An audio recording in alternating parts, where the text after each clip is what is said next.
আসসালামু আলাইকুম, কেমন আছেন সবাই? আমার কথা ক্লিয়ার শুনতে পাচ্ছেন কিনা, বোর্ডের লেখা ক্লিয়ার দেখতে পাচ্ছেন কিনা একটু কমেন্টসে জানিয়ে দিবেন সবাই।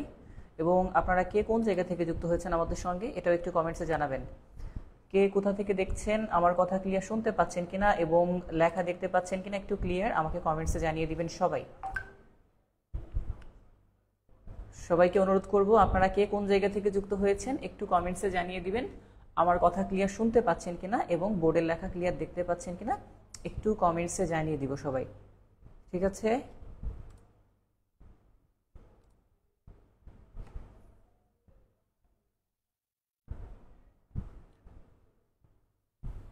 অনেকেই সালাম দিয়েছেন, ওয়ালাইকুম আসসালাম।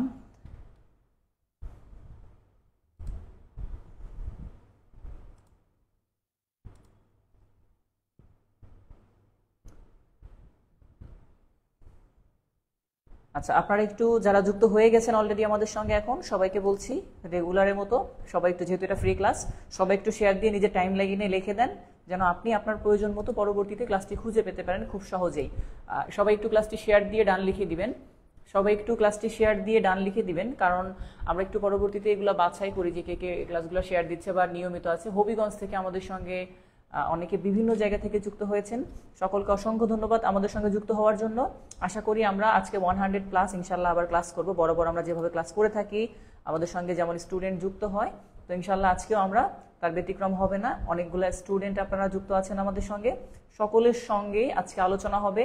আপনাদের প্রশ্ন থাকলে সেই প্রশ্নগুলো করবেন। এটা যেহেতু ফ্রি ক্লাস এবং সলভিং ক্লাস, বিশেষ করে যাদের এই টপিক রিলেটেড বিভিন্ন প্রশ্ন থাকে সলভ করার মতো যদি হয় যে ভাইয়া আমি তো বুঝি না বা অনেক সময় সমস্যা ফেস করি, তো তাদেরকে বলবো একটু সবাই তার প্রশ্নগুলা রেডি রাখবেন যে কি কি প্রশ্ন আছে এবং আমরা সেটা সলভ করে দেওয়ার চেষ্টা করবো। আর আপনারা একটু সবাই শেয়ার দিয়ে ডান লিখে দেন। কে শেয়ার দিয়েছেন একটু নামগুলো আমি দেখতে চাই। শেয়ার দিয়ে ডান লিখে দেন, অনেকেই শেয়ার দিয়ে ডান লিখেছে, শেয়ার দিয়ে ডান লিখে দিয়েছে। আচ্ছা, একটু ক্লাসটি শেয়ার দিয়ে ডান লিখে দেন। হ্যাঁ, সবাই একটু ক্লাসটি শেয়ার দিয়ে ডান লিখে দিব সবাই।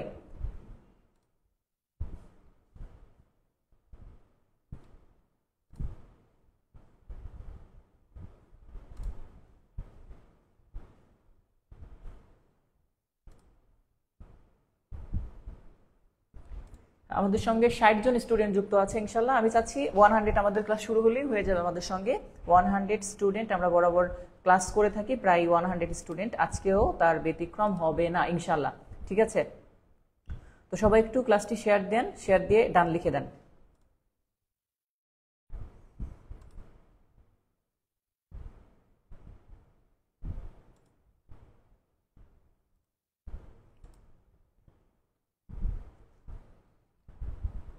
ওকে ভাই, কোর্স ফি কত? আচ্ছা, কোর্স ফি আমাদের বিভিন্ন ব্যাচ আছে, প্রত্যেকটা ব্যাচের কোর্স ফি আমি আলাদা করে আলোচনা করব, ক্লাসের মাঝখানে আলোচনা করে ফেলবো ইনশাল্লাহ, সমস্যা নেই। আর আপনারা একটু তার আগে কে কোথা থেকে আমাদের সঙ্গে যুক্ত হয়েছেন সেই কথাটা বলার পাশাপাশি একটু ক্লাসটি শেয়ার দিয়ে ডান লিখে দেন। ক্লাসটি শেয়ার দিয়ে ডান লিখে দেন। আমাকে অনেকেই দেখার জন্য বলতেছেন ভাইয়া দেখা যাচ্ছে না। ওকে, আমি চলে আসছি সামনে, এখনই দেখা যাবে। আচ্ছা, কোর্স ফি কত উত্তর দেন পার্থ রয়। কোর্স ফি আমাদের কোন ব্যাচের ভাই? আমাদের অনেকগুলো ব্যাচ আছে, আমাদের জবের ব্যাচ আছে, আমাদের অ্যাডমিশন বি ইউনিটের ব্যাচ আছে এবং এছাড়াও আমাদের শুধু ইংলিশের মাস্টার বইয়ের একটা ব্যাচ আছে। আখি একটা শেয়ার ডান দিয়েছে ভাইয়া, থ্যাংক ইউ। তারপরে হচ্ছে আর হচ্ছে কি মিরপুর 12 থেকে আছে আমাদের সঙ্গে শিরিন। আচ্ছা স্যার, ক্লিয়ার তো? লেখা স্পষ্ট দেখতে পাচ্ছেন? বোর্ডের লেখা clear? Sound quality, video quality, everything আশা করি ওকে আছে। আপনারা একটু কাইন্ডলি সবাইকে বলবো যে যারা যুক্ত আছি সবাই একটু ক্লাসটি শেয়ার দিয়ে দিই ধুমাধুম কইরা। তার পরবর্তীতে ইনশাল্লাহ আমাদের সঙ্গে যারা যুক্ত হবে তারা তো অবশ্যই জানবে, বুঝবে কিভাবে আমরা কি করতেছি। একজন বলছে আপনার কাছে একটু রিকোয়েস্ট, কি যেন একটা রিকোয়েস্ট করছে।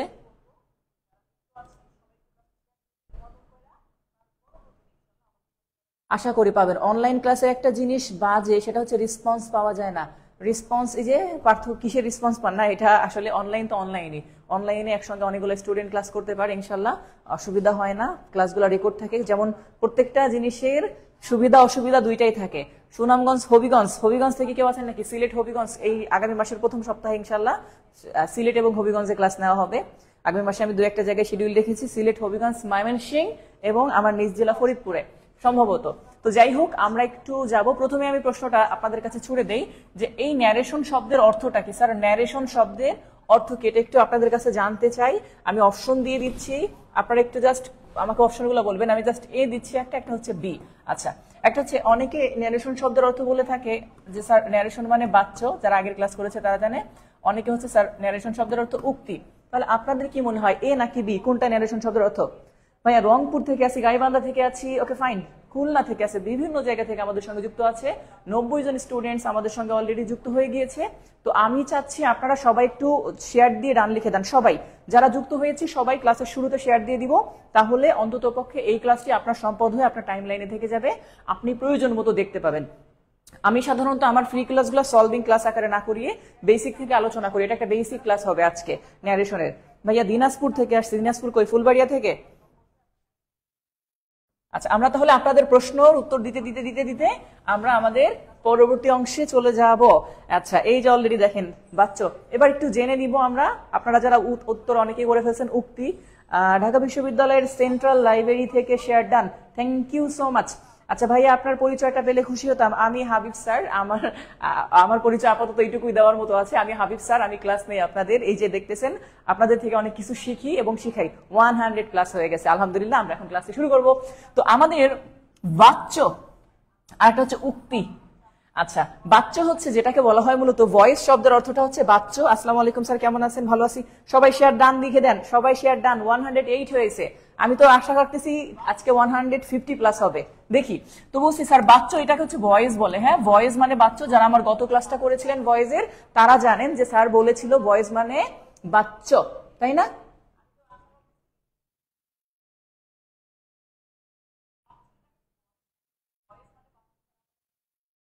আচ্ছা ঠিক আছে। আচ্ছা, তো বলছিলাম সুনামগঞ্জ, সুনামগঞ্জ টাঙ্গুয়ার গত বছর গেছিলাম, এই বছর ইনশাল্লাহ যাবো ঘুরতে তাহিরপুর। তো যাই হোক, ভয়েস মানে বাচ্চ। বাচ্চ শব্দের কিন্তু একটা অর্থ আছে, মিনিং আছে, যেটা আমি গত ক্লাসে বলেছিলাম। অনেকেই বাচ্চ শব্দ জানে। আমি যদি এখন বলি বাচ্চ মানে ঘোড়া, আপনি কি বিশ্বাস করবেন? বাচ্চ শব্দের একটা মিনিং আছে, বাচ্চ সংস্কৃত শব্দ, যার প্রকৃত অর্থ হচ্ছে বলার ধরন। বাচ্চ শব্দের অর্থ কি? বলার ধরন। অর্থাৎ ওই যে বক্তব্য সন্ধি বিচ্ছেদ পড়তেন না, বচ যোগতব্য, সেই বচ মানে বলা, সেখান থেকে আসছে বাচ্চ মানে বলার ধরন।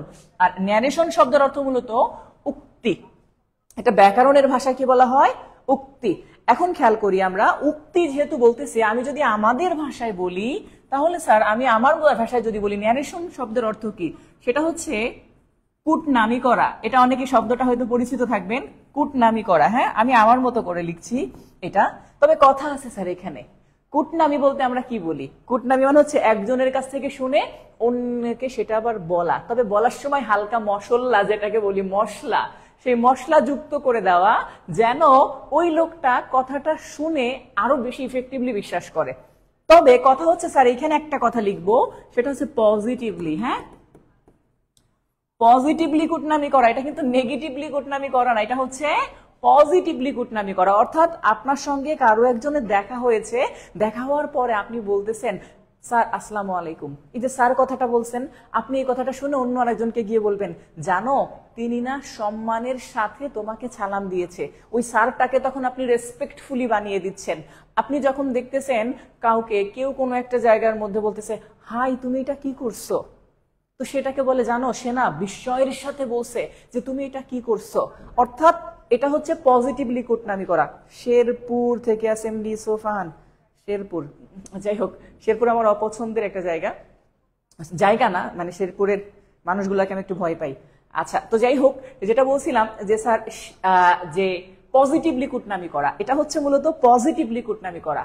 অর্থাৎ আপনি শুনবেন যেটা, সেটাকে পজিটিভলি উপস্থাপন করবেন, এটাই হচ্ছে আমাদের ন্যারেশনের কাজ। আচ্ছা, ন্যারেট শব্দ থেকে আসছে মূলত ন্যারেশন। ন্যারেট শব্দের একটা অর্থ আছে, যে ন্যারেট শব্দের অর্থ মূলত অনুবাদ করা। হ্যাঁ, আর যিনি অনুবাদ করেন তাকে বলে ন্যারেটর। যেমন অনুবাদক সফটওয়্যারকে ন্যারেটর বলে ডাকা হয়, বলা হয় ন্যারেটর। 144 জন আমাদের সঙ্গে যুক্ত হয়ে গিয়েছে আলহামদুলিল্লাহ। কুটনামি আমার মেয়েরা ভালো পায়, মেয়েরা ভালো পারে, এই জন্য তো তাদেরকে কুটনি বলা হয়। ছেলেরা কুটনামি করলে তাদেরকে কি বলা হয় বলেন তো? মেয়েরা কুটনামি করলে তাদেরকে তো কুটনি বলা হয়। ছেলেদেরকে কি বলে বলেন? হুম, আচ্ছা, এই তো 151 জন হয়েছে আমাদের সঙ্গে। ইনশাল্লাহ ইনশাল্লাহ আপনারা যারা যুক্ত হয়েছেন, পরে আরো শেয়ার দেন, আরো 100 হয়ে যাবে। যত বেশি স্টুডেন্ট তত বেশি মজা হবে ক্লাসের মধ্যে। আচ্ছা, তো আমরা এবার আসি স্যার, ন্যারেশন মানে কুটনামির ধরন দুই প্রকার। কুটনামি কি স্যার? ধরন দুই প্রকার, রাজার বাড়ি থেকে আছে। এখন ধরেন কুটনামির ধরন দুই প্রকার কেন বলতেছি, মানে ন্যারেশন দুই প্রকার। ন্যারেশন কয় প্রকার বলেন তো? ন্যারেশন দুই প্রকার। ওকে, আচ্ছা এর মধ্যে একটাকে আমরা বলে কি থাকি স্যার, ডিরেক্ট ন্যারেশন। হ্যাঁ, একটা হচ্ছে ডিরেক্ট ন্যারেশন। ডিরেক্ট ন্যারেশন হচ্ছে আপনি যেটা সরাসরি শুনলেন, যেটাকে বাংলাতে বলা হয় প্রত্যক্ষ উক্তি। হ্যাঁ, এটা একটা হচ্ছে ডিরেক্ট ন্যারেশন। রংপুরের মানুষ অনেক ভালো, রংপুরের অনেক মানুষ অনেক ভালো, বিশেষ করে রংপুরের লালবাগের যে মোড়ের হাঁসের মাংস আছে সেটা আসলেই সুন্দর। ওকে, আচ্ছা ফরিদপুর থেকে আছে অনেকে, কুটনা কুটনা তাই না? আচ্ছা যাই হোক, এখন ধরেন একটা হচ্ছে ডিরেক্ট ন্যারেশন মানে প্রত্যক্ষ উক্তি, আর একটা হচ্ছে স্যার ইনডিরেক্ট ন্যারেশন। হ্যাঁ, ইনডিরেক্ট ন্যারেশন, যেটাকে মূলত বলা হয়ে থাকে পরোক্ষ উক্তি। অর্থাৎ আপনি কুটনামির আগে যেটা শুনলেন, হ্যাঁ আমি যদি বলি যে স্যার কুটনামি করবেন, করার আগে কথাটা শুনছেন তো, এই যে কুটনামির আগে এইটুকু হচ্ছে সেই কুটনামির পূর্বে যেটা শুনছেন আপনি এটা। এবার কুটনামি করার সময়, এটা হচ্ছে কুটনামি করার সময়, অর্থাৎ আপনি যে কুটনামি করবেন সেই কুটনামি করার সময় যেভাবে বলেন এটাকে বলা হয় ইনডিরেক্ট ন্যারেশন। একটা হচ্ছে ডিরেক্ট, হ্যাঁ কুটনামিতে মেয়েরা সেরা, এই কথাটা অনেকবার শুনেছি। তো যাই হোক, পরে যারা যুক্ত হয়েছি একটু শেয়ার দিয়ে সবাই একটু জানবে। স্যার ভয়েসের আর ক্লাস নেবেন না? ভয়েসের অনেকগুলা ক্লাস নেওয়া হয়েছে, গতদিন সলভিং ক্লাসও নেওয়া হয়েছে, আরো কত চান? তবে এরকম জীবনে যতদিন চান ক্লাস করতে পারবেন স্যারের। ভয়েসের ক্লাস স্যার অনেকবার সলভিং নিবে, আবার টেনশনের কিচ্ছু নেই। আচ্ছা স্যার রংপুর থেকে, ওকে ওয়ালাইকুম আসসালাম। এখন আমরা একটু দেখি স্যার ভয়েসের মধ্যে ডিরেক্ট ন্যারেশন আর ইনডিরেক্ট ন্যারেশন, এটা যখন আমরা দেখব তো দেখার সময় আমাদের সবসময় দুইটা মানে জিনিস খুঁজে বের করতে হয়। একটা হচ্ছে স্যার একটা ন্যারেশন তাকে যে আমরা করবো বা কুটনামিটা যে করব, করার জন্য আমরা কি কি বিষয়, লালবাগেই থাকি কারমাইকেল কলেজের পাশে, তাই না? আচ্ছা একটু দেখি স্যার, তো আমরা যখন ন্যারেশনকে দেখি সাধারণত এরকম একটা পার্ট থাকবে, আরেকটা পার্ট থাকবে স্যার এরকম। হ্যাঁ, এরকম। আচ্ছা এর মধ্যে একটাকে বলা হয় সরাসরি রিপোর্টেড স্পিচ, এটা। আর একটাকে মূলত বলা হয় রিপোর্টিং ভার্ব। আচ্ছা যেটা ইনভার্টেড কমার বাহিরে থাকে, বাহিরে থাকলে তার ভাবটাই আলাদা, সেটা হচ্ছে আমাদের রিপোর্টিং ভার্ব। উনি সবসময় বাহিরে থাকে, ঠিক আছে? প্রকার ডিরেক্ট ইনডিরেক্ট, ঠিক আছে স্যার, ওকে ফাইন। আপনি কি রংপুর ক্লাস নিতে আসেন? রংপুরে গিয়েছিলাম মেবি সম্ভবত 4-5 মাস আগে, এখন ইচ্ছা করে না, অনেক দূরের রাস্তা, রংপুর কক্সবাজার সব জায়গায় গিয়েছি কম বেশি, কিন্তু ইচ্ছা করে না। প্রাইভেট ব্যাচ আছে, হ্যাঁ আমাদের অ্যাডমিশনের জন্য বি ইউনিট এবং ডি ইউনিটের প্রাইভেট ব্যাচ আছে। আচ্ছা এখন দেখি আমরা, এইটা হচ্ছে স্যার রিপোর্টিং ভার্ব, যেটা আমরা শুনবো, এটাই মূলত প্রত্যক্ষ উক্তি। এই যে এটা, এইটুকু উক্তি কিন্তু সবসময় এইটুকু, এইটুকু কিন্তু আপনার আগোছালো গলাচলা এইগুলা, মেন উক্তি কিন্তু এইটুকু। হ্যাঁ, তাসমিয়া ইসলাম বলছে বাড়ির পাশের স্টুডেন্ট। হ্যাঁ আসসালামু আলাইকুম, গাইবান্ধা থেকে স্যার, আমি আপনার মাস্টার পিএইচডি স্টুডেন্ট, তখন করতে পারি নাই, খুঁজে পাই নাই, কিছু নাই, সব ঠিক হয়ে যাবে। ঠিক ঠিক ঠিক। আচ্ছা এখন একটু বলি স্যার, ঝিনাইগাতির কেউ আছেন নাকি? শেরপুরের একবারে ঝিনাইগাতি বাজারের আশেপাশে।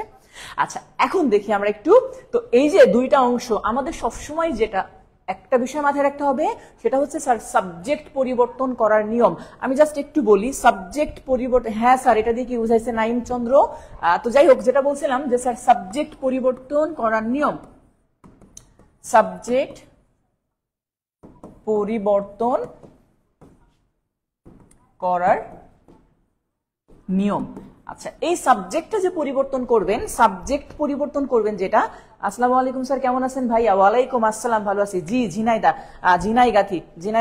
ঝিনাইদা না, আমি বলছি ঝিনাইগাতি, এটা হচ্ছে যারা শেরপুরে তারা চিনবে ঝিনাইগাতি।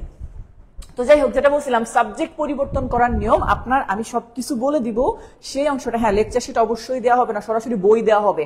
বাজারের সবচাইতে সেরা বই বাছাই করেছি এই বছর আমি আমার ব্যাচের জন্য, বাজারের সবচাইতে দামি বই, সবচাইতে বেস্ট বই বাছাই করছি। এটা আমি পরে অ্যাডমিশন রিলেটেড কথা যখন বলবো তখন বলে দিব।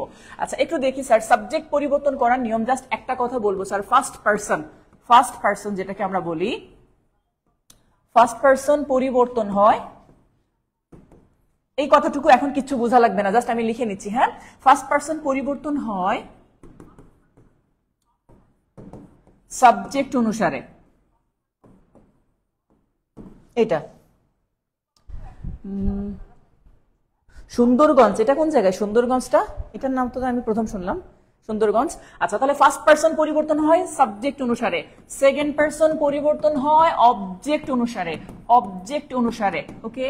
আর আরেকটা বিষয় হচ্ছে স্যার থার্ড পার্সন, যেটা থার্ড পারসন পরিবর্তন হয় না, হ্যাঁ থার্ড পারসন পরিবর্তন হয় না, অর্থাৎ ফার্স্ট পারসন সাবজেক্ট। প্রাইভেটে ভর্তি হবো কিভাবে, প্রাইভেট ব্যাচে আমি সবকিছু ডিটেলস বলে দেবো ইনশাল্লাহ 2-1 মিনিট পরে। আগে একটু এইটুকু শেষ করি, আমার সাথে একটু থাকেন, জাস্ট একটু লিখে নেবেন ফার্স্ট পারসন সাবজেক্ট অনুসারে, সেকেন্ড পারসন অবজেক্ট অনুসারে, থার্ড পারসন নো চেঞ্জ। ওকে, থার্ড পারসন কি হয়, কোনো চেঞ্জ হয় না, থার্ড পারসন কোনো চেঞ্জ হয় না। এই কথাটুকু যদি আমরা বুঝতে পারি, অনেকদিন পর ক্লাসে যুক্ত হয়েছি, থ্যাংক ইউ। গাইবান্ধা জেলা সুন্দরগঞ্জ, ও গাইবান্ধা, আচ্ছা ঠিক আছে। গাইবান্ধায় আজকে আমার এখানে অফলাইনে 2টা স্টুডেন্ট ভর্তি হয়েছে, মেবি ওরা হচ্ছে নার্সিং এর জন্য নার্সিং পরীক্ষা দিবে। মিরপুর 10 শাখায়, আমার উত্তর এবং মিরপুরে 2টা শাখা আছে সেখানে। আচ্ছা, তো এখন ফার্স্ট পারসন সাবজেক্ট অনুসারে, সেকেন্ড পারসন অবজেক্ট অনুসারে এবং থার্ড পারসন পরিবর্তন হয় না, এটা। এখন দেখি আমরা কি করা যাবে। একটা এক্সাম্পলে চলে যাব। প্রথমেই ধরেন কোন একটা জায়গায় লেখা আছে হি, তারপরে বলা হয়েছে কি স্যার সেড। আচ্ছা, হি সেড, এরপর একটা কমা দিলাম, এরপর ইনভার্টেড কমার মধ্যে লেখা আছে কি, ধরেন কোন একটা জায়গায় লেখা আছে I am going to home. আচ্ছা, এই যে একটা কথা দেখেন, ইনভার্টেড কমার ভিতরে থাকে সবসময় ডিরেক্ট স্পিচ। আমি যেটা, এই যে এটা সবাই পারবে কম বেশি, কিন্তু আমি এটা বোঝানোর যেটা চেষ্টা করছি সেটা হচ্ছে পার্সন যে আপনি পরিবর্তন করবেন, সেই পার্সন গুলা কিভাবে পরিবর্তন করবেন। প্রথম কথা হচ্ছে স্যার, ইনভার্টেড কমার বাহিরে আপনার কোনো কাজ নাই। ইনভার্টেড কমার বাহিরের যে সাবজেক্ট থাকবে তাকে আপনি টাচও করতে পারবেন না, আপনার এখানে কোনো কাজ নাই। আপনার যত কাজ সব এইখানে, পার্সন পরিবর্তন করা, ভার্ব পরিবর্তন করা, যা যা পরিবর্তন করার বেশিরভাগ এর মধ্যে হবে। হ্যাঁ, এইখানে সামান্য একটু পরিবর্তন হয় ভার্ব, সেইডের জায়গায় সেইড হতে পারে, সেইড টুর জায়গায় টোল্ড হতে পারে, সেইডের জায়গায় আস্কড হইতে পারে, সেইডের জায়গায় এক্সক্লেইমড হইতে পারে, সেইডের জায়গায় অর্ডার হইতে পারে, এটা এইখানে একটু চেঞ্জ হইতে পারে। ওকে, এখন দেখি একটু। তো আমরা যখন করব তখন এখানে হি, আমরা জানি সেইড থাকলে সেইডই লিখতে হয়, সেইডের সাথে টু থাকলে টোল্ড লিখতে হয়। ওকে, আচ্ছা এখন ধরেন এই যে সেইড লিখলাম, সেইড আপনারা সবাই জানেন এই যে জায়গাটা অ্যাসার্টিভ সেন্টেন্স। অ্যাসার্টিভ সেন্টেন্স কাকে বলে, শুরুতে সাবজেক্ট পরে ভার্ব, শুরুতে সাবজেক্ট পরে ভার্ব, এটাকে বলে অ্যাসার্টিভ সেন্টেন্স। শুরুতে সাবজেক্ট পরে ভার্ব, এটাকে কি বলে, অ্যাসার্টিভ সেন্টেন্স। তাহলে এই যে শুরুতে সাবজেক্ট পরে ভার্ব, এটা অ্যাসার্টিভ সেন্টেন্স। সবসময় অ্যাসার্টিভ সেন্টেন্স যুক্ত করার জন্য মাঝখানে কনজাংশন হিসাবে দ্যাট ব্যবহার করতে হয়। তাহলে আমাদের প্রথমেই সাবজেক্ট দিলাম, যেটা ছিল এটা দিয়েছি, কনজাংশন হিসাবে দ্যাট দিয়েছি। খেলা শুরু এখান থেকে, আভিত পাটি শুরু হুই হে, সেইটা। এই যে দেখেন এইখানে ফার্স্ট পারসন যেটা দেওয়া আছে আমার সাবজেক্ট, এই সাবজেক্টটা পরিবর্তন করব। তুই যে কথা একটু লিখছি না স্যার একটু আগে, দেখেন উপরে কি লিখছে দেখেন তো, ফার্স্ট পারসন পরিবর্তন হয় সাবজেক্ট অনুসারে। এবার একটু নিচে মিলান, আই কোন person sir, I first person. আমি গত ক্লাসে দেখিয়েছিলাম আই এবং we first person, you second person. কেন সেকেন্ড পারসন আর ফার্স্ট পারসন, এটা আমি বলেছিলাম যে কোনো কিছু ঘটলে সবার ফার্স্টে যে বা যারা জানে তারা হচ্ছে ফার্স্ট পারসন। স্যার হোমের আগে কি টু বসে, I am going to home, হ্যাঁ অবশ্যই টু বসাবেন। আচ্ছা, তো এখন দেখেন আই ফার্স্ট পারসন পরিবর্তন হয় সাবজেক্ট অনুসারে। সাবজেক্ট কি ছিল, হি, তাহলে আপনার কাজ এখানে হি বসিয়ে দেওয়া। ওকে, আচ্ছা এবার দেখেন এখানে আছে ভার্ব টু, তাহলে ওর পরে যত ভার্ব আসবে সব এটাকে দেখে দেখে করবেন। এটা পাস্ট আছে তাহলে ওগুলো পাস্ট করে ফেলবেন। তাহলে এম ইজ আর, এটার পাস্ট হচ্ছে ওয়াজ ওয়্যার, হির সাথে ওয়াজ বসে ওয়াজ, এরপরে বাকিটুকু যা আছে তাই গোয়িং, তারপর টু হোম। আচ্ছা এবার একটু বোঝাই, একজন ভাইয়া প্রশ্ন করছে হোমের আগে কি টু বসে। আচ্ছা একটু কথা বলি, কেউ যদি লেখে আই গো হোম, পার্থক্যটা একটু বুঝবেন। হ্যাঁ, আই গো হোম আর একটা হচ্ছে আই গো টু হোম, এই দুটার পার্থক্যটা কি বাংলা লিখি পাশে আমি দেখবেন। একটা হচ্ছে আমি বাড়ি যাই, যাই রসিকার হবে এটা, আর আরেকটা হচ্ছে আমি বাড়িতে যাই। একটু খেয়াল করেন, আমরা কিন্তু এই দুটা কোনোদিনও ভুল ধরবো না, বাড়ি যায় আর বাড়িতে যায় স্যার একই তো জিনিস, তাই না? বাট গ্রামাটিক্যালি কিন্তু এটা একটু পার্থক্য আছে। উপরের সেন্টেন্সটার মূল অর্থ আমি বাড়ি যাই, এটার অর্থ মূলত আমি আর বাড়ি দুইজনে মিলে কোথাও যাই। যখন আপনি টু না দিবেন কথাটা এই ধরনের চলে আসবে যে আমি আর বাড়ি দুইজনে মিলে কোথাও যাই, ঠিক আছে? বাট আমি বাড়িতে যাই এটা ফিক্সড, এটা যে টু দিলে আমি নির্দিষ্ট করে দিলাম যে আমি কোথায় যাচ্ছি, বাড়িতে, এই জন্য টু আপনাকে দিতে হবে। ওকে, আশা করি কথাটা বুঝতে পারছেন। যিনি বলছেন যে ভাইয়া হোমের আগে কি টু বসে কিনা, আমি সেটা ক্লিয়ার করছি। ওকে, যদি এখনো বুঝতে অসুবিধা থাকে আবার প্রশ্ন করেন যে ভাইয়া বুঝি নাই, আরো দুই একবার বুঝাই দেন। আচ্ছা, তাহলে ফার্স্ট পারসন পরিবর্তন হয় সাবজেক্ট অনুসারে, যেটা এখানে আমরা বললাম। যেমন এখানে যদি লেখা থাকতো ধরেন কোনো একটা সেন্টেন্সের মধ্যে লেখা আছে করিম, করিমের পরে লিখলাম স্যার সেইড, সেইডের পরে লিখলাম টু, টুর পরে লিখলাম মি, তাহলে করিম আমাকে বলছে। হোমের আগে টু বসে কিনা, স্বজন রায় কথাটা বুঝতে পারছি, আমি একটু আগে বুঝাইছি ভাইয়া, এটা স্বজন রায়, আপনি খেয়াল করেছিলেন। তাহলে কি বলছি, করিম সেড টু মি, এখন এখানে ধরেন কোথাও লেখা আছে উই, অথবা আমরা একটু ঘুরাই যদি দেই, স্যার আইটা দিলাম, ফার্স্ট পারসন আগে ছিল। এখন ধরি কেউ বলে আই এম টায়ার্ড, তাহলে করিম আমাকে বলতেছে যে আমি ক্লান্ত, এর মানে এই না যে আমি ক্লান্ত মানে করিম ক্লান্ত, সে নিজেই ক্লান্ত এটা বলতেছে। আচ্ছা এখন আপনি দেখেন সেইড এর সাথে টু আছে, তাহলে আপনার কাজ কি স্যার, প্রথমেই করিম দিলেন, টু থাকলে আমাদের দিতে হয় সেইডের জায়গায় টোল্ড, এগুলো বেসিক আপনি করছেন এর আগে। আচ্ছা এরপরে মি দিলেন, যেহেতু অ্যাসার্টিভ সেন্টেন্স কনজাংশন দ্যাট। আচ্ছা এবার I first person, first person হয় সাবজেক্ট অনুসারে, সাবজেক্ট কি করিম, করিমের প্রোনাউন কি হি, এম এর পাস্ট ওয়াজ, এরপরে টায়ার্ড।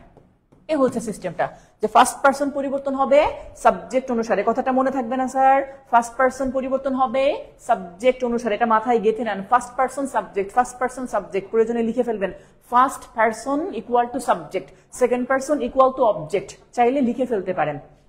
আমি এবার সেকেন্ড পারসন একটু দেখাবো। আচ্ছা এবার ধরেন দ্বিতীয় প্রশ্ন, সেম আমরা যদি এখানে দেখি, ধরেন এখানে লেখা আছে করিম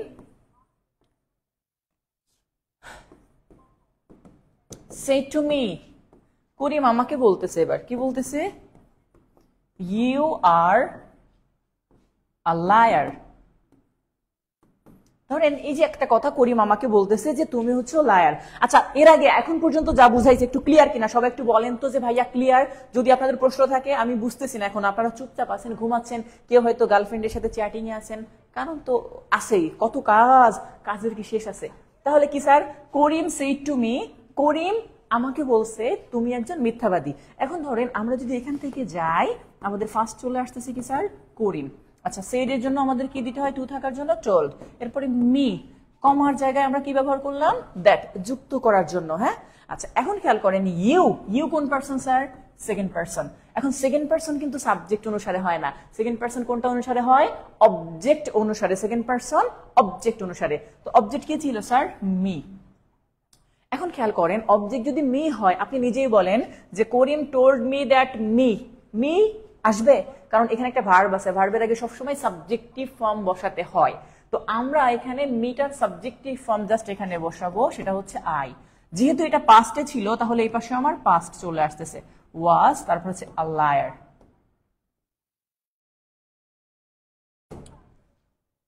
হ্যাঁ ফার্স্ট পারসন সাবজেক্ট অনুসারে, সেকেন্ড পারসন অবজেক্ট অনুসারে, থার্ড পারসন কি হবে না, চেঞ্জ হবে না, থার্ড পারসন কি হবে না, চেঞ্জ হবে না। বেশি মেসেজ দিলে ক্লাসের সমস্যা হয়, এই জন্য মেসেজ করি না, ক্লিয়ার, সমস্যা নেই, আপনারা বুঝবেন, যখন আমি বলবো তখন মেসেজ দিবেন। আছে না হুজুরা যখন ওয়াজ করে আপনাদেরকে বলে সুবহানাল্লাহ বলেন, আলহামদুলিল্লাহ বলেন, নাউজুবিল্লাহ বলেন, এখন আপনি যদি না বলেন হুজুরের কিন্তু ভালো লাগবে না, তাই না? তো ক্লাসের মধ্যে স্যার যখন বলবে তখন ঠিকই কমেন্টস করবেন, না হলে স্যার চিন্তা করবে এরা মনে হয় ঘুমাইছে কেউ কেউ।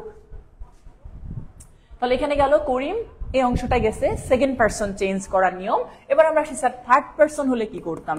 ধরেন কোন একটা জায়গায় লেখা আছে, আমরা জাস্ট একই ধরনের উদাহরণ নিচ্ছি যেন বুঝতে সুবিধা হয়। করিম, তারপরে দিলাম স্যার সেড, তারপর হচ্ছে টু, তারপর হচ্ছে মি। করিম আমাকে বলল রহিম হ্যাজ স্টোলেন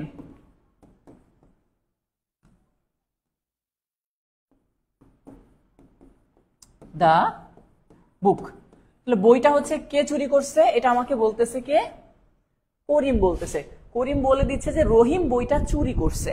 এখন আমরা যেটা করব, আমাদের কাজ সেটা হচ্ছে, করিমের এই অংশটা তো অলরেডি আপনারা করছেন একটু আগে স্যার, করিম, তাহলে সেইডের জন্য টু আছে, তাহলে দিলেন টোল্ড, মি আছে, মিটা দিলাম, কমার জায়গায় দ্যাট ব্যবহার করলাম। তাহলে করিম টোল্ড মি দ্যাট। এবার খেয়াল করেন, রহিম থার্ড পারসন, তাই না? যেহেতু থার্ড পারসন, আমাদের পরিবর্তন করার কোনো ক্ষমতা নাই। বলছি ফার্স্ট পারসন সাবজেক্ট অনুসারে, সেকেন্ড পারসন অবজেক্ট অনুসারে, থার্ড পারসন চেঞ্জ হয় না। তাহলে এই যে রহিম, তাহলে এটা চেঞ্জ হবে না, আমরা তাহলে রহিমটাকে রহিম রাখতেই বাধ্য হব, রহিম। তবে কথা হচ্ছে এটা হ্যাজ, বাট এটা আছে V2 পাস্ট, তাহলে হ্যাজ এর পাস্ট করে দিবেন শুধু, তাহলে কি হচ্ছে হ্যাড, বাকিটুকু যা আছে তাই। বুঝতে পারছি স্যার?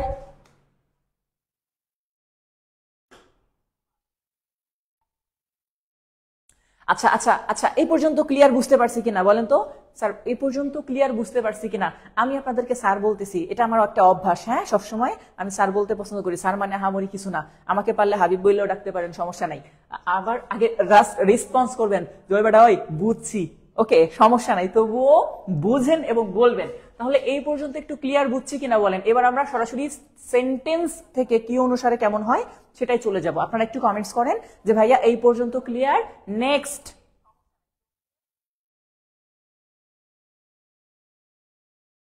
হ্যাঁ, এই তো আপনাদের লাভ রিয়াক্ট দেওয়া, দুই একজন লাভ রিয়াক্ট দিচ্ছে, তার মানে বুঝতে পারছে যে হ্যাঁ আপনারা বুঝতে পারছেন, কারণ আপনারা এখানে আছেন। অবশ্যই অবজেক্ট ছাড়া সেন্টেন্স হয়, অবশ্যই অবজেক্ট ছাড়া সেন্টেন্স হয়। কি বলছে? পাখি ওড়ে। কেন পাখি ওড়ে না? বার্ডস ফ্লাই, বার্ডস ফ্লাই, আর কিছু লাগবে না, পাখি ওড়ে। আমি খাই, আই ইট। আমি কি খাই? নাই, সেন্টেন্স হবে না। আমি ঘুমাই, তাহলে কি আমি কি ঘুমাই এটা বলবো? আই স্লিপ, শেষ। অর্থাৎ অবজেক্ট ছাড়া সেন্টেন্স কোটি কোটি হবে, ঠিক আছে? আচ্ছা, এখন একটু আমরা খেয়াল করি, এই পর্যন্ত গেল। এবার হচ্ছে সেন্টেন্স পরিবর্তন করার নিয়ম, বা কোন সেন্টেন্স অনুসারে আমাদের ন্যারেশনটা কেমন হবে। তাহলে প্রথমে আমরা দেখবো স্যার অ্যাসার্টিভ সেন্টেন্সের ন্যারেশন। অ্যাসার্টিভ সেন্টেন্সের ন্যারেশনটা অলরেডি আপনাদের সবার জানা আছে। তাহলে অ্যাসার্টিভ সেন্টেন্সের ন্যারেশন, ওকে ফাইন। তাহলে প্রথমে আমরা অ্যাসার্টিভ সেন্টেন্সের ন্যারেশন করে চলে আসব। অনেকেই বলে যে ভাইয়া খুব কঠিন, দেখি অ্যাসার্টিভ সেন্টেন্সের ন্যারেশন। আচ্ছা, তার আগে একটু হালকা বলে নেই, অনেকে প্রশ্ন করেছিল তখন। আমি একটা টপিক, আমার একটা বদ অভ্যাস বলে না যাই বলেন, একটা টপিক যখন ধরি অন্য বিষয়গুলো আমার আলোচনা করতে মন চায় না, বাট অন্য বিষয় যখন আবার এসে যায় তখন আলোচনা করি। তো এটা শুরুর আগে একজন আমাকে জিজ্ঞাসা করছিল যে ভাইয়া আপনাদের কি মানে কোর্স ফি কত বা কোনটা। আচ্ছা, তো যেটা বলছিলাম যে আমাদের যে হিসাবটা সেটা হচ্ছে আমাদের টোটাল এখন এই পর্যন্ত আমার শুধুমাত্র একটা ইংলিশ ব্যাচ আছে, ইংলিশ প্রাইভেট ব্যাচ। এটা শুধুমাত্র ইংলিশ করা হয়, তাও মাস্টার বই ফুললি কমপ্লিট করা। ওকে, আচ্ছা, মাস্টার বই কমপ্লিট করা যেটা, এটার হচ্ছে কোর্স ফি অনলি আজকে রাত 12টা পর্যন্ত 300 টাকা। 300 টাকায় 4 মাস ক্লাস হয়। এই মাসে আমাদের একটা ব্যাচ শেষ হয়েছে। এই ব্যাচের কে কে আছেন এখানে? মাস্টার বইয়ের যে ব্যাচটা, এই ব্যাচের কোন কোন স্টুডেন্ট আছে একটু তারা সারা দিয়েন যেন অন্যরা বুঝতে পারে। আচ্ছা, আমাদের আরেকটা ব্যাচ আছে যেটা হচ্ছে ঢাকা ইউনিভার্সিটি, যেটা আমরা হচ্ছে বলি ডিইউ বা অন্যান্য ভার্সিটি, ঠিক আছে? অন্যান্য ভার্সিটি যেটা আছে ডিইউ প্লাস অন্যান্য ভার্সিটি। এখন ধরেন এই ডিইউ প্লাস অন্যান্য ভার্সিটি যেটা, এইটার বি ইউনিট, হ্যাঁ বি ইউনিট প্লাস বিভাগ পরিবর্তন করে অনেকে ডি ইউনিটে আসবে, এই দুইটা, এটা মিলে আমাদের একটা কোর্স আছে। এই কোর্সে আমাদের প্রায় 500 প্লাস স্টুডেন্ট যুক্ত হয়েছে আমাদের সঙ্গে অলরেডি। কারা কারা আছেন সেই ব্যাচের একটু বললেন যে স্যার ডি মানে ডিইউ প্লাস অন্যান্য ইউনিভার্সিটির বি ইউনিট এবং ডি ইউনিট, এটা দিয়ে আমাদের একটা কোর্স আছে যারা বিভাগ পরিবর্তন করে আসবে, ঠিক আছে? একজন বলছে মই আছি, আমি আছি, হাত তুলছে অনেকে। তো যাই হোক, যারা যেই কোর্সের মাস্টারে থাকলে স্যার মাস্টার লিখে দিয়েন যে স্যার আমি ইংলিশ ব্যাচের। আর ডিইউ প্লাস এই যে যেটা B unit plus D unit, এই ব্যাচের থাকলে তারা এইভাবেই লিখবেন যে বি ইউনিট প্লাস ডি ইউনিটের আমি আছি।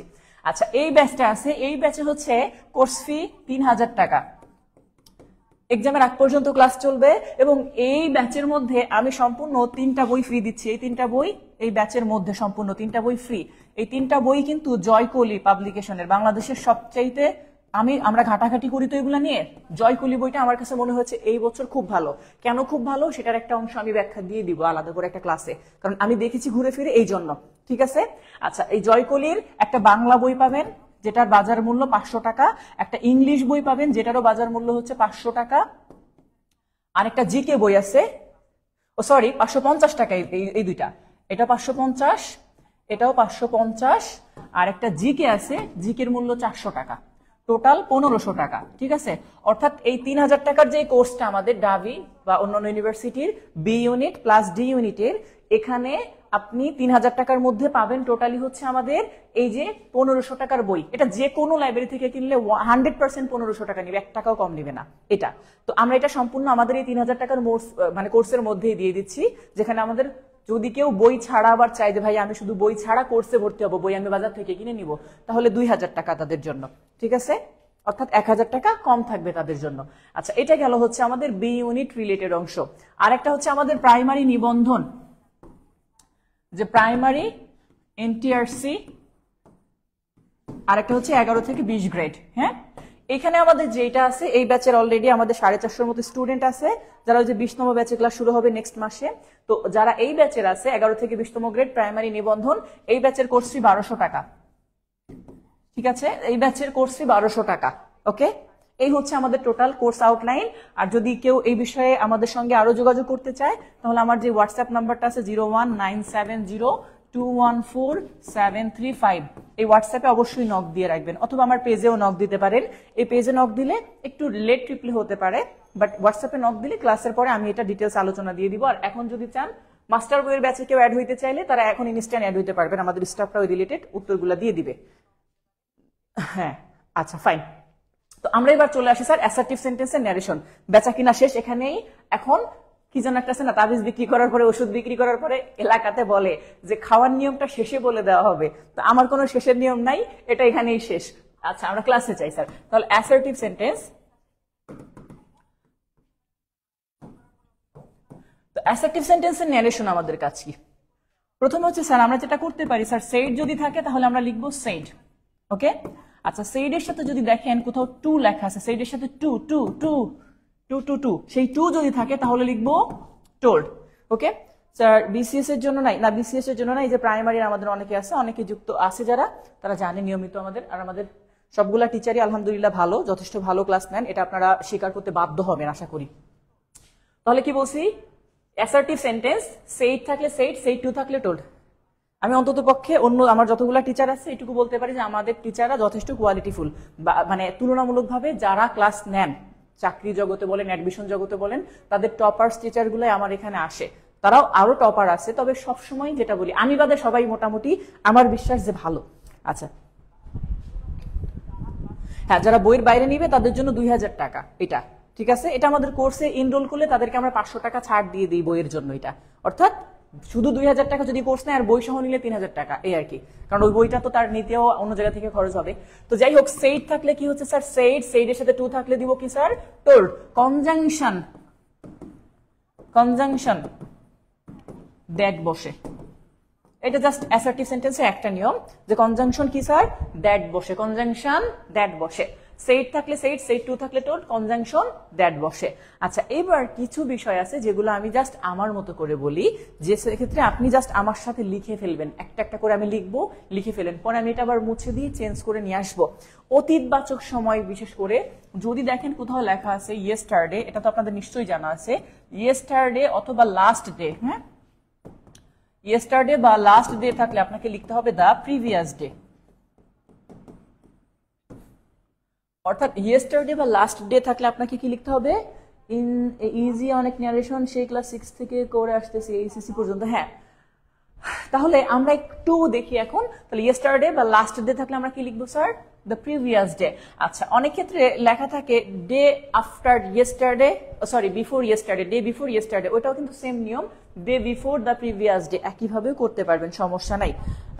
নতুন ব্যাচ কবে থেকে শুরু, নতুন ব্যাচ আমাদের নতুন ব্যাচ আর এক্সামের আগে শুরু হবে না। জিকে ম্যাথ আর English best of, GK math আর ইংলিশ, কেন বাংলা স্যার কি করলে দিলে? আচ্ছা বাংলা তো 2টা স্যার দিছি আমরা, অন্যটা তো দেই নাই। তো যাই হোক, এটা গেল স্যার একটা অংশ। এবার আসেন কাম থাকলে কি লিখতে হয় স্যার, যেগুলা বারবার আসছে সেগুলো বলতেছি। কাম থাকলে গো, কাম থাকলে গো, নাও থাকলে, নাও থাকলে দেন, THEN, নাম থাকলে দেন, হিয়ার, হিয়ার থাকলে দেয়ার, হিয়ার থাকলে দেয়ার। আচ্ছা দিস থাকলে, দিস থাকলে দ্যাট, দিস থাকলে দ্যাট। আচ্ছা এরপরে আছে স্যার দিস, এই দিস থাকলে লিখতে হবে দোজ, দিস থাকলে দোজ। আচ্ছা এরপর আসেন স্যার মাস্ট, মাস্ট থাকলে কি লিখতে হয় স্যার, হ্যাড টু, মাস্ট থাকলে কি হ্যাড টু। হ্যাঁ একটু এভাবে করতে পারবেন।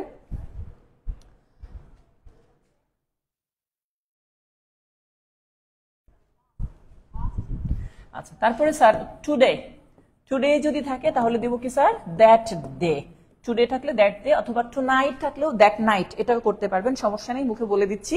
আচ্ছা এরপর আসেন স্যার যদি থাকে টুমরো, টুমরো থাকলে the next day, the next day. আচ্ছা এরপরে আপনারা নিশ্চয়ই জানেন আরো কিছু আছে, স্যার থাকলে কি লিখতে হয়, স্যার থাকলে আমরা লিখি রেসপেক্টফুলি, তাই না, রেসপেক্টফুলি, স্যার থাকলে রেসপেক্টফুলি। আচ্ছা এই যে যে ওয়ার্ডগুলো আসছে এগুলো আপনাদের নিশ্চয়ই জানা আছে অনেকের।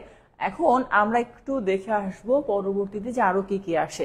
তবে কথা আছে স্যার, আত্মীয় সম্পর্ক যদি না থাকে, এমন রিলেশন যদি বোঝায়, তাহলে শুরুতে অ্যাড্রেসিং অ্যাজ দিয়ে ওই নামটা লিখে নিতে হয়। আবার বলছি, আত্মীয় সম্পর্ক নাই, আত্মীয় সম্পর্ক নাই যদি এমন রিলেশন বোঝায়, তাহলে আপনাকে শুরুতে অ্যাড্রেসিং অ্যাজ দিয়ে ওইটা লিখে নিতে হবে। যেমন ধরেন রিক্সাওয়ালারা ওইটা বলতেছেন, ওই মামা যাবেন, এই যে মামা কথাটা বললেন না, এই মামা থাকা মানে পরবর্তী সেন্টেন্সে আপনাকে শুরুতে এরকম লিখে নিতে হবে অ্যাড্রেসিং, অ্যাড্রেসিং, তারপরে কি দিব স্যার একটা অ্যাজ, তারপরে এই মামা দিবেন, অ্যাড্রেসিং অ্যাজ মামা। এখন যদি আপনি ডায়লগ দেন ওই মামা না এই দিক দিয়ে যাওয়া যাবে না, তাহলে আপনি কি করবেন, অ্যাড্রেসিং অ্যাজ মামা আগে লিখে নিবেন। আপনি যদি কাউকে দিয়ে বলেন ভাইয়া ভাইয়া আপনার কি এইটা আছে, এটা এটা বই বা এই দোকানটা আছে মাস্টার বুকটা কমপ্লিট করার জন্য, মাস্টার বই কমপ্লিটেডটা আবার নতুন ব্যাচ শুরু হবে নেক্সট মাসে। আচ্ছা তাহলে ভাইয়া যদি দেখেন কোথাও, তাহলে সেম এরকম অ্যাড্রেসিং অ্যাজ ভাইয়া লিখে নিতে হবে। যদি দেখেন আঙ্কেল আরেক কাপ চা দেওয়া যাবে, তাহলে সেই ক্ষেত্রে অ্যাড্রেসিং অ্যাজ আঙ্কেল, মানে যতক্ষণ পর্যন্ত আপনার সাথে রিলেটিভ রিলেশন না থাকবে ততক্ষণ পর্যন্ত এটা করতে হবে। তাই বলে যদি আপনি কাউকে বলে থাকেন বয়ফ্রেন্ড, সেটা কিন্তু অ্যাড্রেসিং অ্যাজ বয়ফ্রেন্ড আগেই বলে দিয়েন না। আজ পর্যন্ত এমন প্রশ্ন আসে নাই, এটা আসলে স্যার এটা নিয়ে গবেষণা করে তারপর আপনাকে আবার জানাই দিবে। ঠিক আছে স্যার কেমন আছেন, স্যার ভালো আছি। আচ্ছা এখন এই পর্যন্ত গেল, আমরা একটু সেন্টেন্স দেখে আসি। কোনো একটা সেন্টেন্সে ধরেন আমরা যদি একটু লিখতে যাই, জাস্ট কোথাও লেখা ছিল, আমরা একটা নাম নিচ্ছি তাই না, সেটা হচ্ছে ধরেন রিঙ্কু, রিঙ্কু জিয়া, একটা গান আছে না, তাহলে রিঙ্কু, এই রিঙ্কুর পরে আমরা ব্যবহার করতেছি স্যার সেড, এরপরে টু, তারপর দিলাম পিঙ্কু, পিঙ্কু নামটা কেমন যেন লাগে, পিঙ্কি দিতে পারি তাই না, পিঙ্কি পিঙ্কি। আচ্ছা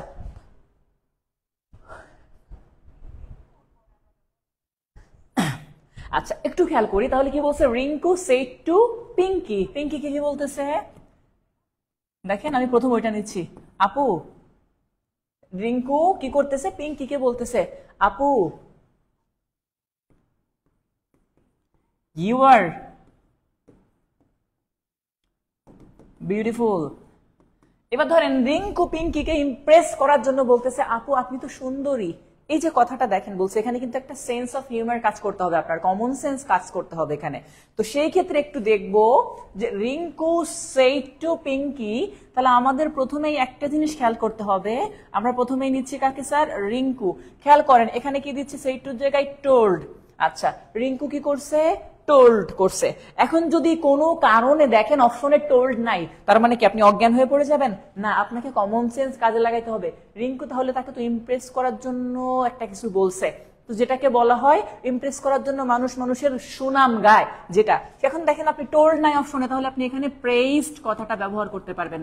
প্রেইজড, প্রেইজড মানেও কারো স্তুতি গাওয়া, সুনাম করা, ফার্ম দিস না ফার্ম দিস না, সেই ডায়লগটা আছে না, সেটা হচ্ছে প্রেইজড। তাহলে রিঙ্কু টোল্ড পিঙ্কি, এই হচ্ছে কথা।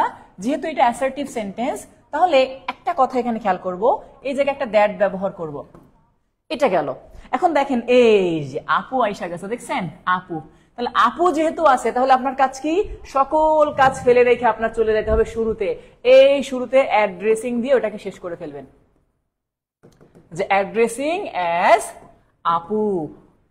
বুঝছেন এবার যে এই আপুটা বাদ দেওয়ার জন্য কি করলাম, অর্থাৎ আপনার কাজ হচ্ছে অ্যাড্রেসিং অ্যাজ এর জন্য প্রথমে এইটুকু করে ফেলবেন। ওই যেরকম যখন পাবেন, যখন আপনি আপুর জন্য শুরুতে লিখে ফেলছেন অ্যাড্রেসিং অ্যাজ আপু, তার মানে ধরেন এইটুকু আর নাই। ওকে, এবার আসেন স্যার দ্যাট দিয়ে তো যুক্ত করছেন, ইউ কোন পারসন স্যার, সেকেন্ড পারসন। মনে আসছে না পারসন পরিবর্তন করার নিয়ম, সিস্টার না বলে আপু, যে এরকমই লেখা থাকবে আপু, এটাই হচ্ছে ডায়লগ। ভাইয়া, আপনি কি কোনোদিন গিয়ে বলেন ব্রাদার, দোকানে গিয়ে কি বলে ভাইয়া, যতই স্টাইল হোক, ভাইয়া আপনার কাছে এই মডেলের অন্য কোনো কালার নেই?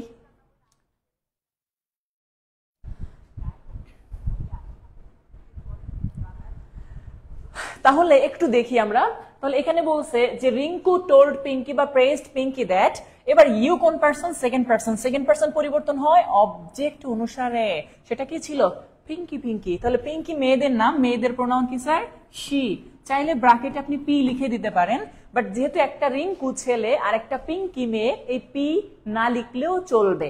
আচ্ছা এবার আসেন স্যার আর লেখা আছে, এই পাশে পাস্ট ছিল, এটা V2, তাহলে ওইটাকেও পাস্ট করতে হবে, তাহলে এখানে দিব ওয়াজ, তারপর হচ্ছে বিউটিফুল। ওকে, অ্যাড্রেসিং অ্যাজ আপু। এখন যদি বলেন ধরেন আপনার আছে না, অনেক সময় ম্যাসে থাকেন, বিভিন্ন সময় আছে না খালা বলে ডাকেন, বুয়া খালা আছে না, এখন দেখেন যদি বলেন খালা আজকের তরকারিটা অনেক মজা হয়েছে, তাহলে প্রথমেই আপনাকে করতে হবে অ্যাড্রেসিং অ্যাজ খালা। ওকে, অ্যাড্রেসিং অ্যাজ খালা, তাই না? সেটা আপনাকে ঠিক ওইভাবেই লিখতে হবে। আপনি তখন যেন মাদার ইন ল লিখে দিয়েন না, যে খালা আছে তাকে মাদার ইন ল লিখে দেই। ওকে, আচ্ছা ভাইয়া এইটুকু একটু ক্লিয়ার বুঝতে পারছি কিনা আমাকে একটু কমেন্টসে জানান যে এইটুকু একটু ক্লিয়ার বুঝতে পারছি কিনা। আচ্ছা, একটা ভাইয়ার একটা প্রশ্ন ছিল, আমি তখন দেখেছি এটা, তখন একটু নিয়ে নেই প্রশ্নটা। সম্ভবত কই যেন প্রশ্নটা, আমি একটু দেখি দেখি দেখি প্রশ্নটা। I said oh enough. আচ্ছা, আই তারপর লেখা ছিল কি স্যার? সেইড। তারপর একটু লেখা ছিল যে ও এনাফ। এই যে একটা প্রশ্ন দেখেন এক ভাইয়া বা আপু, জানি না আমি ঠিক, শরৎকাল। শরৎকাল, শরৎকাল মানে শীতকাল। শীতকাল তো উইন্টার নাকি? সরি, উইন্টার বলতেছি। শরৎকাল এটা কি ছেলে নাকি মেয়ে? তুলনামূলক শান্ত যদি এই টাইপের কিছু হয় তাহলে সেটাকে আমরা কি বলে থাকি স্যার? শান্ত হইলে তুলনামূলক সেটাকে মেয়ে হিসাবে গণ্য করা হয়, তাই না? আচ্ছা, এখন ধরেন কেউ বলতেছে আই সেইড, তাহলে আমরা আই সেইডটাকে আই সেইড রাখতে পারতাম, তবে এটা চেঞ্জ হইতে পারে। এবার আসি কোন জায়গায় চেঞ্জ হবে। স্যার প্রথমে বলছে ও, তারপরে কি বলছে? এনাফ। বলতেছে ও যথেষ্ট। এখন আপনার হিসাবটা হচ্ছে এই সেন্টেন্সের আগে পরে কিছু আছে কিনা। এই যথেষ্ট কথাটা আপনি দুই সময় বলতে পারেন। একটা হচ্ছে বিরক্তির কারণে বলতে পারেন যে ভাই যথেষ্ট হয়েছে, এবার তোরা থাম, এটা একটা কথা। আর একটা হচ্ছে আপনাকে কেউ অনেক পরিমাণে খাবার দিচ্ছে, বিভিন্ন জিনিস দিচ্ছে, আপনি বলতেছেন ভাই যথেষ্ট আর দিয়েন না, এটাও হইতে পারে। ওকে, এখন এই যে যে জায়গাটা, দুইটা জায়গায়, তো আপনি প্রথম কথা হচ্ছে স্যার এইখানে আপনি এক্সক্লেমেটরি সাইন ব্যবহার করছেন, তার মানে ফার্স্টে আপনাকে একটা জিনিস চেঞ্জ করে ফেলতে হবে। সেটা কি স্যার?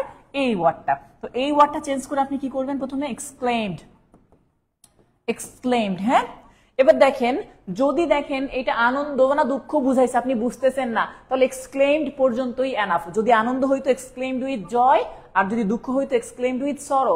এক্ষেত্রে আবার অপশন টেস্টও করতে হয়। যদি পরীক্ষার হলে অপশন থাকে যে এক্সক্লেমড এর সাথে আরো কিছু আছে, যেমন এক্সক্লেমড উইথ অ্যাঙ্গার কথাটাও আসতে পারে, যে কেউ বিরক্তিতে বলছে, তাহলে এখানে এক্সক্লেমড উইথ অ্যাঙ্গার, অর্থাৎ রাগের সাথে সে বলছে। তো আমার তো এখানে জানা নাই, তাই না? অপশন আমি দেখছি না, তো যে জাস্ট এক্সক্লেম লিখলাম, এরপর একটা দ্যাট লিখবো।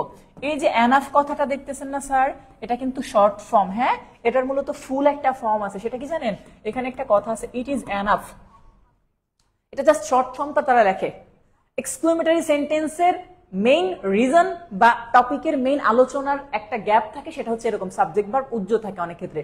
যেমন ধরেন কোথাও লেখা আছে হাউ ফানি, এটার মানে এই না যে সেন্টেন্সটা শেষ, এই সেন্টেন্সের সাথে আরো আছে, কি জানেন? It is. ইট ইজটা লেখা হয় না, জাস্ট এটুকু লিখে এখানে এক্সক্লেমেটরি সাইন দিয়ে দেয়, হাউ ফানি। এরকম করে এখানে এনাফের আগে একটা ইট ইজ আছে। এখন আপনাকে জাস্ট সেই অংশটা ধরে কাজ করতে হবে। তাহলে আই এক্সক্লেমড দ্যাট, তাহলে কি দিব? ইট ওয়াজ, তারপরে হচ্ছে আমাদের এইখানের একটা এনাফ। স্যার এই পর্যন্ত ক্লিয়ার? বুঝতে পারছি না? মেসে থাকি বাট রান্না করে খেতে হয়। রান্না করে খেতে হয় না, আপুরা যথেষ্ট হিসাবে, তারা বলে খালারে কেন টেহা দিমু, খালা আইবো যাইবো। আর ছেলেরা বলে বাজার করতেই বিরক্ত, আর তো টাকা দেওয়া খালা, খালা পারলে বাজার করে খাওয়াই দিয়ে যাক। এরকম হইলে ছেলেরা চিন্তা করে।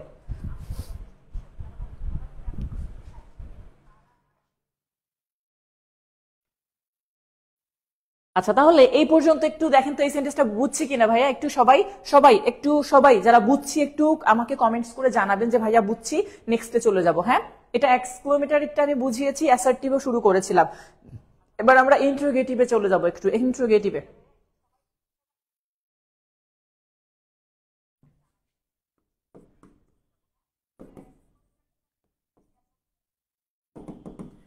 ইন্টারোগেটিভ। আজকে আমার ক্লাসে মন বসে না কেন? আজকে আমার মন ভালো নেই, এরকম যে ভাইয়া আজকে আমার মন ভালো নেই। মেহেদি হাসান, ও মীর মেহেদি হাসান।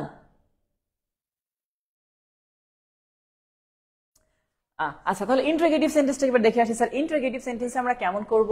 প্রথম হচ্ছে স্যার ইন্টারোগেটিভ সেন্টেন্স আমাদের হতে পারে সেইড এর পরিবর্তে বা সেইড টুর পরিবর্তে যাই বলে থাকি, সেইড অথবা সেইড টু যাই থাকুক, এদের পরিবর্তে আমাদের কি বসে sir?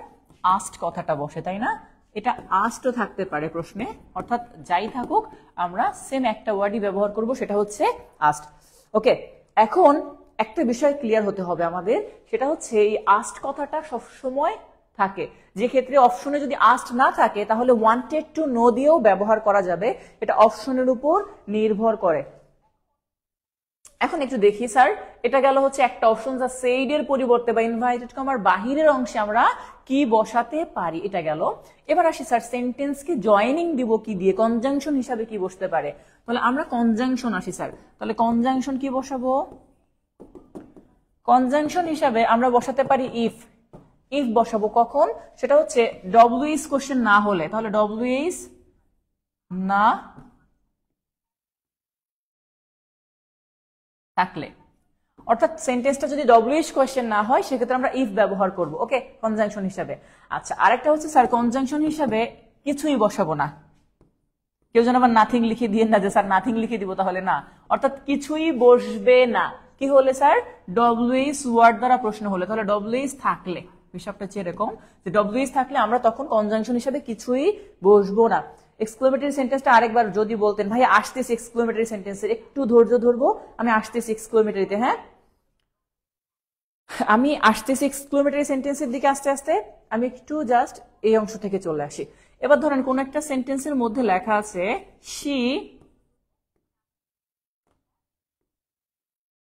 she said to me, সে আমাকে জিজ্ঞাসা করলো why are you upset, ওকে। তো সে আমাকে বলছে যে why are you upset, তুমি আপসেট কেন। আচ্ছা, কোশ্চেন করেন আমরা অ্যান্সার দিব। আচ্ছা আসতেছি স্যার, শেষ কোশ্চেনটা, শেষে কোশ্চেন মার্ক, ওইটা তো না, উত্তর সবসময় অ্যাসার্টিভ হবে, হ্যাঁ ক্লাস হবে 10টা পর্যন্ত, বলছি উত্তর সর্বদা অ্যাসার্টিভ সেন্টেন্স হবে, সকল উত্তর ন্যারেশনের ইনডিরেক্ট থেকে যখন ডিরেক্ট থেকে ইনডিরেক্ট করব সবসময় মনে রাখতে হবে সেটা অ্যাসার্টিভ সেন্টেন্স হবে। আচ্ছা, তাহলে এই যে একটা প্রশ্ন দেখেন আসছে যে she said to me why are you late, তো আমাদের প্রথম কাজ হচ্ছে স্যার ইনভার্টেড কমার বাহিরের অংশ করে ফেলবো। she said to জায়গায় কি দিব স্যার, asked। আর যারা পারতেছেন তারা একটু করে ফেলবেন আমার সঙ্গে সঙ্গেই। আচ্ছা, তাহলে she asked me, সে আমাকে জিজ্ঞাসা করলো। এবার কনজাংশন হিসাবে কি বসবে দেখেন, ডব্লিউএস ওয়ার্ড আছে, তাহলে ডব্লিউএস ওয়ার্ড থাকলে আপনাকে কিচ্ছুই বসাতে হবে না, জাস্ট ডব্লিউএস ওয়ার্ডটাই বসিয়ে দিবেন, ওকে। তাহলে এই ডব্লিউএস ওয়ার্ডটা ছিল, ডব্লিউএস ওয়ার্ডটাই দিয়ে দিলেন। তাহলে সেই জায়গায় দিয়েছে asked me why, উত্তর সর্বদা অ্যাসার্টিভ সেন্টেন্স হবে। কি বলছি, উত্তর সর্বদা অ্যাসার্টিভ সেন্টেন্স হবে। আর অ্যাসার্টিভ সেন্টেন্স মানে কি জানেন, আগে সাবজেক্ট পরে ভার্ব, আগে সাবজেক্ট পরে ভার্ব। এখন দেখেন আপনি তো এই পর্যন্ত লিখে ফেলছেন, লিখছেন না, এখন যেটুকু আছে এটাকে অ্যাসার্টিভ বানান, তাহলে কেমন হয়, অ্যাসার্টিভ হইলে সাবজেক্ট আগে আসে ভার্ব পরে যায়, মানে ইউ আর আপসেট, এরকম। তো উত্তর সবসময় অ্যাসার্টিভে করতে হবে, মানে ইউটা আগে বসাতে হবে। তবে কথা হচ্ছে ইউ সেকেন্ড পারসন, ইউ কোন পারসন স্যার, সেকেন্ড পারসন সবসময় পরিবর্তন হয় কোনটা অনুসারে, অবজেক্ট অনুসারে, মনে আছে না। তাহলে মি থেকে কি ইউ আসে না মি থেকে আই আসে, আপনারা জানেন। তাহলে মি থেকে কি দিব স্যার, এখানে আই, বুঝতে পারছি, আই। আচ্ছা, আর এর পরে এই পাশে নিয়ে যাব, তবে সেটা পাস্ট হয়ে যাবে, তাহলে ওয়াজ। এরপরে বাকিটুকু যা আছে তাই, ওকে।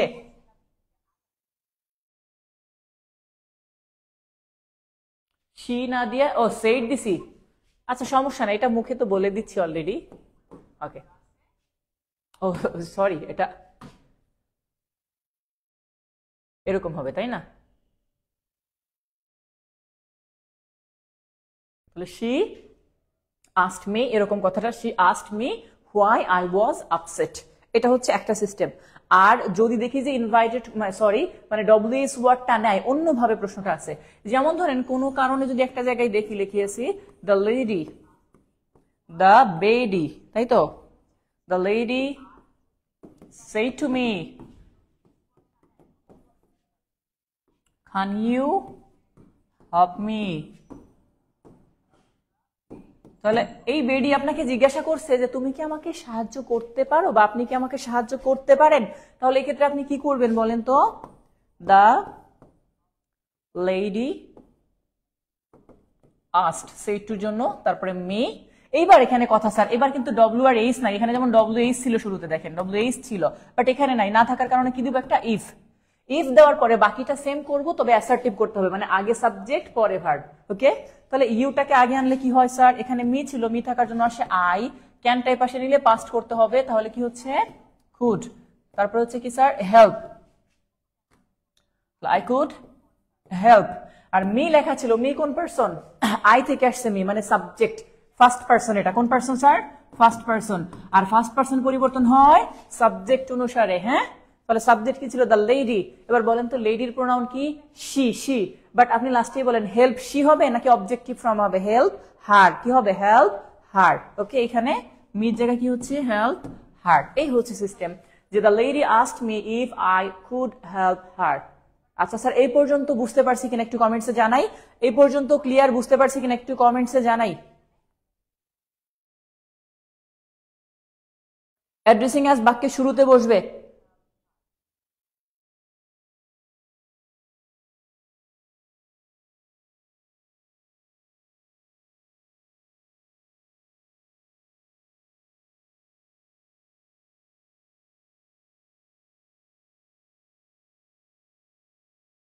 একজন বলছে ন্যারেশন যেখানে পেরেশান সেখানে না, পেরেশানের কিছু নাই। আরে ভাই সব পারতে হবে কেন, সব পারতে হবে কেন? হ্যাঁ, সব না পারলে কি, যারা পড়ালেখা পারে না তারা কি জীবন নির্বাহ করে না? হ্যাঁ, অর্থাৎ সব পারার দরকার নাই, কিছু কিছু জায়গা মাঝে মাঝে ফাঁকা রাখা উচিত, যে হ্যাঁ আমি এটা পারি না, এটা পারার চেষ্টাও করি না, থাক এমনি রইছে। অর্থাৎ মেমোরিটা ফাঁকা থাকলো, ইন ফিউচার যদি ভালো আরো কোনো কিছু থাকে সেটা নিয়ে গবেষণা করবেন ওই জায়গায়। পারতেছেন না, বুঝতেছেন না, এমন জিনিস আবার রাইখে দিচ্ছেন ব্রেনের মধ্যে, তাহলে কেমন হইতেছে বলেন তো?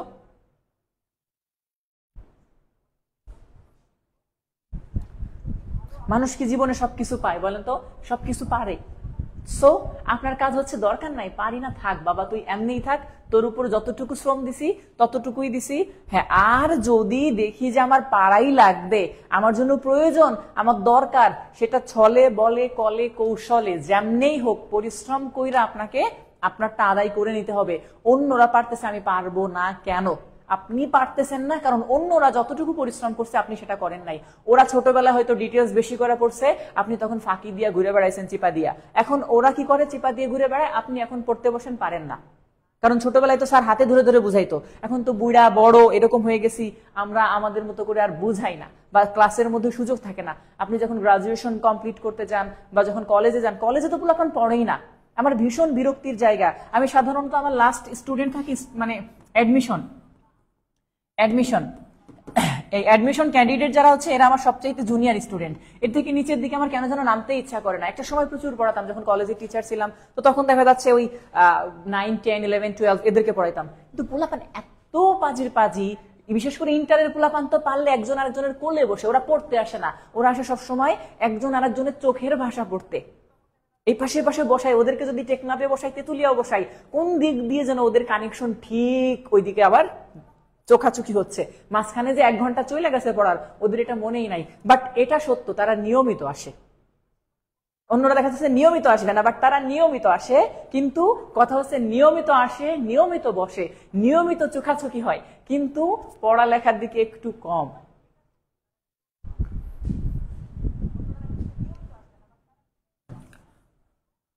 আচ্ছা, আমরা এবার ইন্টারগেটিভের পরে চলে যাবো স্যার ইম্পারেটিভ সেন্টেন্সে। হ্যাঁ,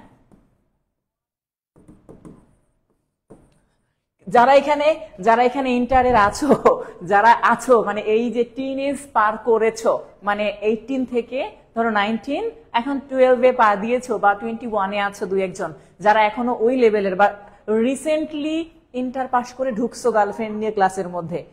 গার্লফ্রেন্ড নিয়ে কেন বললাম, কারণ এই ইন্টার পাস করে যারা এখন পর্যন্ত অ্যাডমিশনের জন্য প্রিপারেশন নিচ্ছ, 2টা কারণ। নাম্বার 1 হচ্ছে তুমি যদি তোমার গার্লফ্রেন্ড রেখে এখন চলে আসো পড়ালেখার মধ্যে, আগে অনেক ঘুরছো, তাহলে গার্লফ্রেন্ড চলে যাইতে পারে।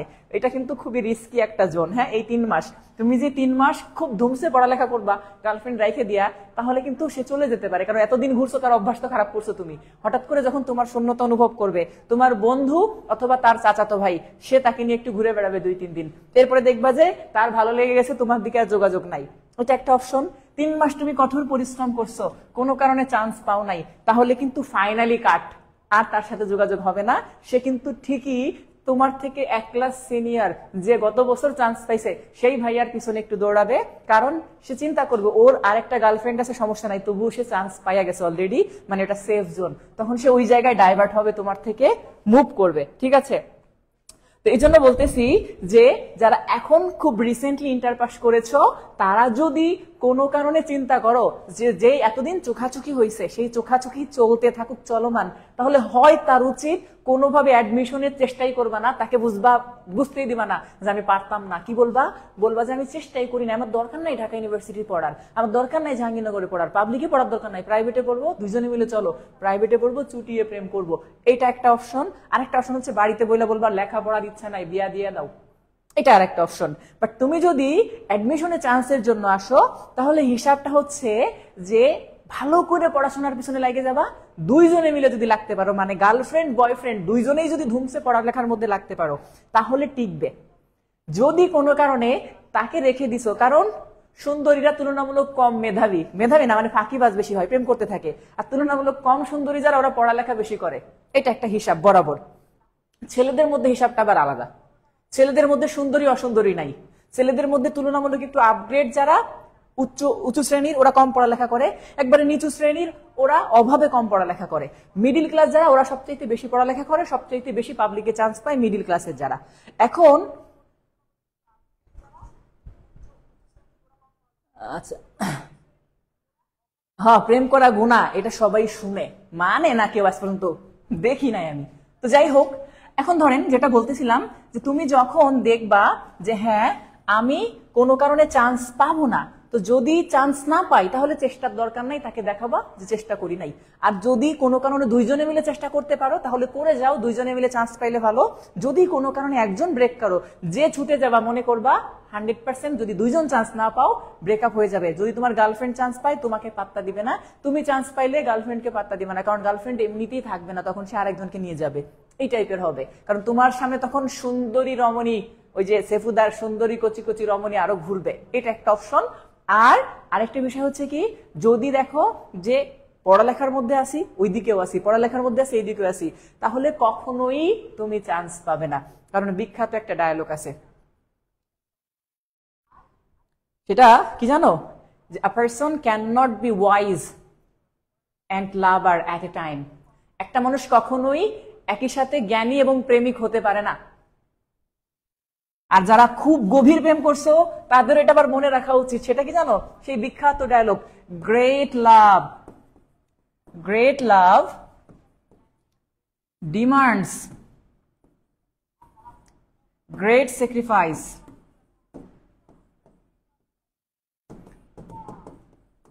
ঠিক আছে, যত ভালোবাসা তত কষ্ট।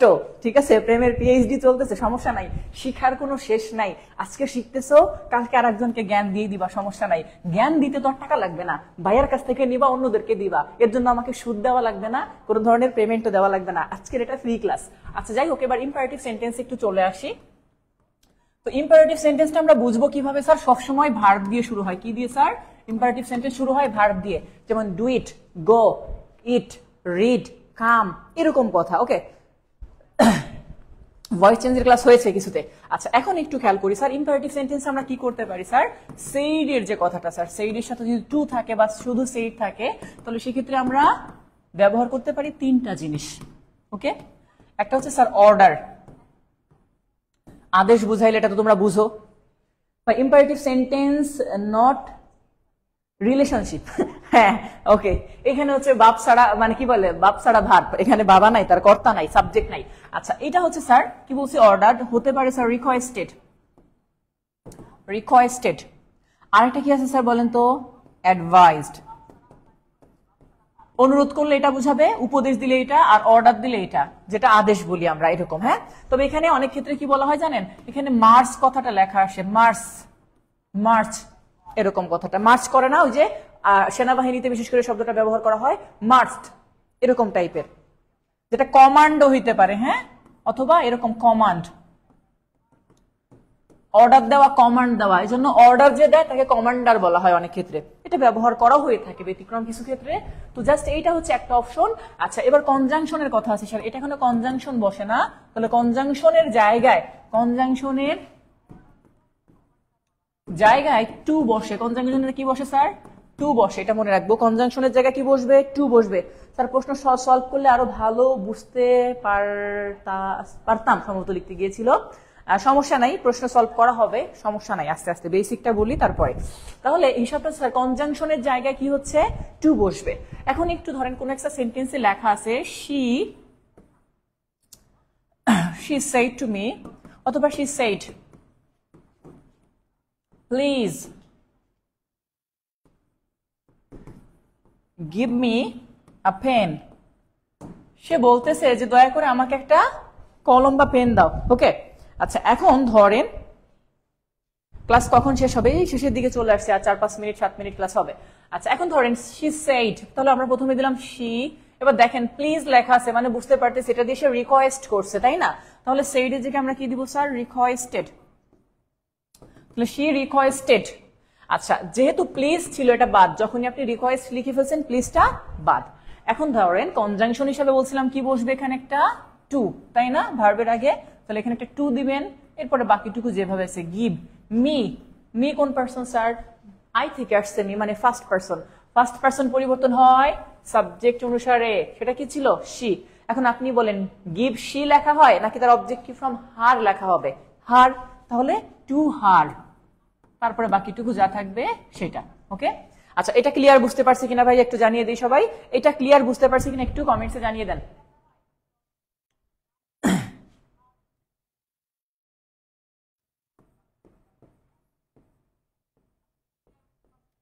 উপরেরটা ক্লিয়ার কিনা একটু কমেন্টসে জানান আমাকে। হ্যাঁ,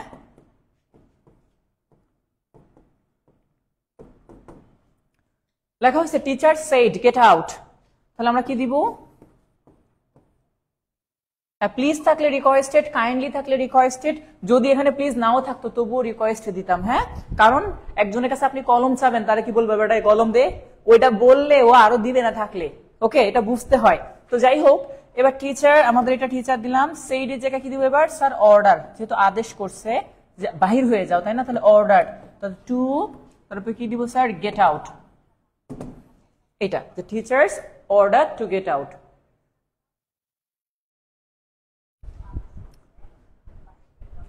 না, গিভের কোনো পরিবর্তন হবে না। ওই যে টু দিছি না স্যার, টুর পরে সবসময় ভার্বের বেস ফর্ম বসে, মানে সেই গিভ গিভই থেকে যাবে। এটা টুর জন্য হয়েছে। হ্যাঁ, টুর পরে সবসময় ভার্বের বেস ফর্ম হয়, এটা সেটা যেভাবে আছে এভাবেই হবে।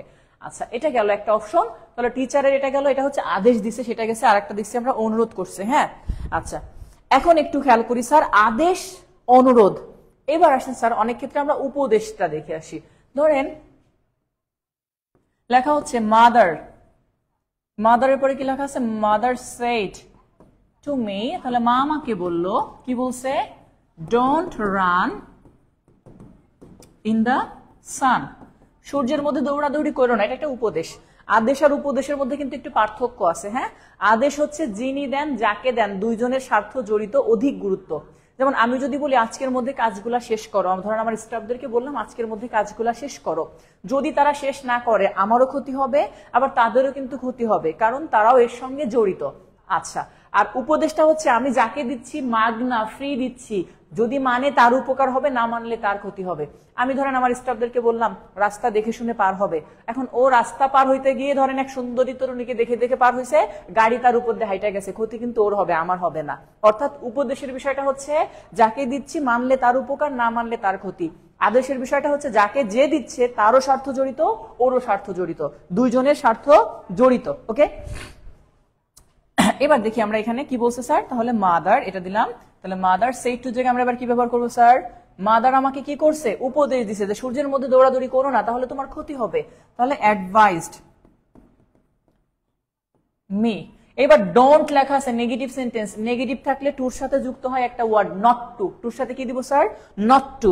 তাহলে নেগেটিভ থাকার জন্য কি আসতেছে? Not to. বাকিটুকু যা আছে তাই। Run in the sun. Okay, not to run in the sun. তাহলে mother advised me not to run in the sun. ওকে,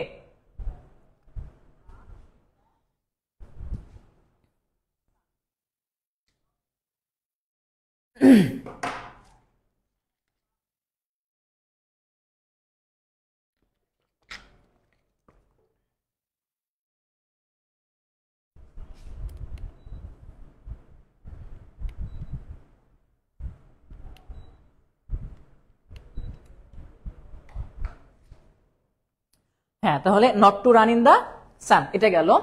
এবার একটু আমরা আসবো লাস্ট এবং ফাইনাল, শেষে 2 মিনিট, সবাই ধৈর্য ধরবো 2 মিনিট। ওকে, এবার আসেন স্যার অপটেটিভ সেন্টেন্স। ওকে, এই পর্যন্ত ক্লিয়ার কিনা সেটা একটু জানান, প্রশ্ন থাকলে বলবেন এই পর্যন্ত ক্লিয়ার কিনা।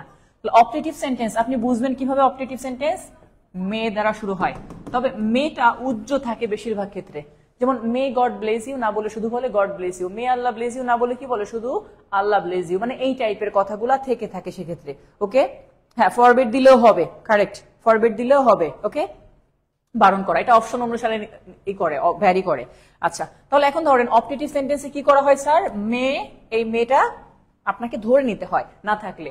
তো আমাদের যেটা উচিত সেটা হচ্ছে আমরা যেটা করতে পারি স্যার, সেইড যেটা থাকবে বা সেইড টু যাই বলি, এই সেইড বা সেইড টুর পরিবর্তে আপনাকে লিখতে হবে স্যার একটা ওয়ার্ড, সেটা হচ্ছে প্রেইড। কি স্যার? প্রেইড। ওকে, এটা। তারপরে কনজাংশন, যেটা কনজাংশন ঠিকই দ্যাট বসবে, কনজাংশন দ্যাট, কনজাংশন দ্যাট, দ্যাটের পরে সাবজেক্ট, সাবজেক্টের পরে মাইট, থাকলেও দিতে হবে মাইট, না থাকলেও দিতে হবে। তাহলে দ্যাট সাবজেক্ট মাইট দিয়ে ভার্ব ওয়ান। আবার বলতেছি কনজাংশন কি দিব স্যার? কনজাংশন হচ্ছে এই কনজাংশন হিসেবে দ্যাট বসবে, তারপরে সাবজেক্ট, তারপরে মাইট, এটা। স্যার ডোন্ট বা নেগেটিভ থাকলে তখন নট টু দিতে হয়। হ্যাঁ, ডোন্ট বা নেগেটিভ থাকলে তখন নট টু দিতে হয়। ওকে, এখন একটু দেখি স্যার কনজাংশনের ব্যাপারটা আমাদের এখানে। তো হিসাবটা হচ্ছে দেখেন, কোন একটা সেন্টেন্সে লেখা আছে যে she said to me, তাহলে সে আমাকে বললো God bless you, যে আল্লাহ তোমার মঙ্গল করুক বা আল্লাহ ব্লেজ ইউ। হ্যাঁ, এরকম। এখন ধরেন কোন একটা জায়গার মধ্যে, কিরে ভাই কে যেন শ্যাম্পু লিখছে, ব্যাপার কি? এটা কি, এটার মানে কি শ্যাম্পু? আচ্ছা, তো যাই হোক, she say to me, তাহলে প্রথমে আমরা কি দিব স্যার? she দিব, say to এর পরিবর্তে দিব prayed, তারপরে me, কনজাংশন আসছে দ্যাট, দ্যাটের পরে এই যে কথা দেখেন গড ব্লেস ইউ না, মূলত এই সেন্টেন্সটা হচ্ছে এরকম যে মে গড ব্লেস ইউ, এই মেটা উজ্জ্ব থাকে, অনেক ক্ষেত্রে থাকে বাট অনেক ক্ষেত্রে উজ্জ্ব থাকে এটা। তাহলে মে এটা উজ্জ্ব থাকে, বাট আমাদের কি সিস্টেম স্যার? দ্যাট দিব, তাহলে দ্যাট দিছি, তারপরে সাবজেক্ট দিতে হবে, সাবজেক্ট কি? গড, তাহলে গডটা গড রেখে দিবেন, তারপরে কি লিখতে বলছে স্যার? মাইট, মানে এটাকে পরবর্তীতে আনা, তাহলে এখানে লিখবো মাইট, তারপরে ভার্ব ওয়ান মানে ব্লেজ, এটা দিলাম ব্লেজ। আর you second person, second person সবসময় অবজেক্ট অনুসারে হয়, অবজেক্ট কি ছিল? মি, আর মি শেষে কি থেকে যায়? মি শেষে মি থেকে যায়। ওকে, তো যাই হোক, এই পর্যন্ত ক্লিয়ার বুঝতে পারলাম কিনা, এটা একটু ফাইনালি বুঝতে পারছি কিনা আমাকে একটু কমেন্টসে জানিয়ে দেন। এবং ক্লাসটি শুরু থেকে শেষ পর্যন্ত যারা ধৈর্য ধরেছিলেন সকলকে অসংখ্য ধন্যবাদ। ক্লাসটি কেমন লাগলো সেটাও কমেন্টসে জানিয়ে দেন, আর আপনাদের কোনো প্রশ্ন থাকলে সেটাও আমাকে করেন এখন। হ্যাঁ, 3টা কথা বলছি, ক্লাসটি কেমন লাগলো এটা জানান, এরপরে শুরু থেকে শেষ পর্যন্ত বুঝতে পারছেন কিনা সেটা বলেন, আপনাদের কোনো প্রশ্ন থাকলে আমার দিকে ছুড়ে মারেন, আমি সেটাকে বোঝার চেষ্টা করি। ওকে,